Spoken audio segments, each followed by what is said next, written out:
Arte, do latim ars, uma habilidade de transformar coisas em uma atividade estética visual? Ou arte é aquilo que as pessoas definem como arte? E qual a relação com a realidade?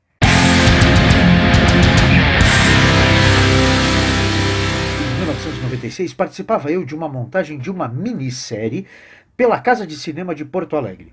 A história se passava em 1971.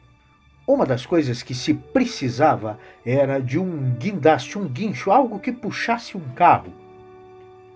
Mas era necessário que fosse algo de época. Era necessário que fosse um guincho daquela época ou antes. A produção conseguiu achar um guincho de 1960, um pouco antes talvez, ou seja, um guincho que teria à época pouco mais de 10 anos. O que era interessante é que o dono do guincho, com vários caminhões novos, guardava aquele como uma lembrança de quando ele começara há 50 anos antes. Quando a produção foi visitá-la, ficou praticamente definido que o que importava era que aquele caminhão de fato existia naquela época e que nenhum acessório ali tinha sido colocado posterior, como faróis, piscas ou qualquer coisa do gênero. Contrato feito, um aluguel já acertado e marcado a data para o guincho se apresentar à produção na cidade de Rio Pardo.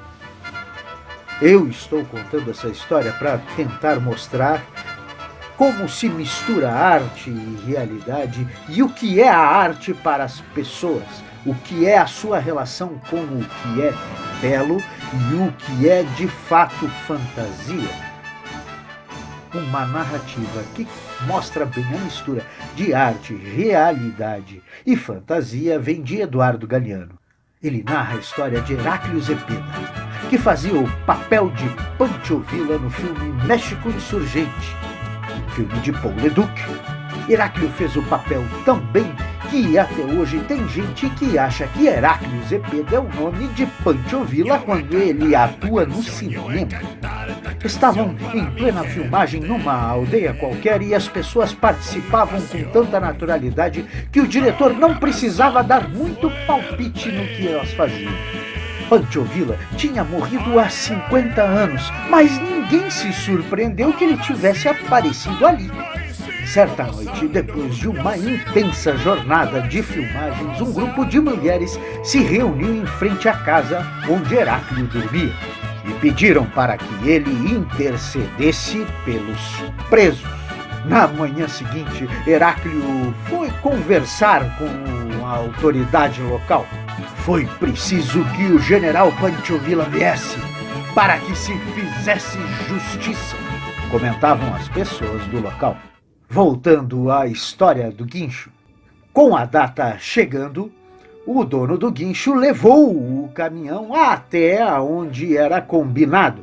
Lá chegando, aquele caminhão velho, com leves detalhes de enferrujado, mais ou menos sujo e, de certa forma, com um aspecto de idade, apareceu reluzente, novo em folha, pintado e todo reformado.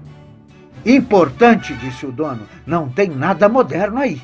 Mas ele parecia 0 quilômetro. O cuidado era tanto que na porta ainda tinha um letreiro novo em folha do guincho com o telefone impresso. A produção, entre chamar as pessoas que precisavam naquele momento criar falsas ferrugens, falsas sujeiras e de alguma forma transformar aquele caminhão novinho em folha em algo mais velho, perguntou, mas o que aconteceu aqui?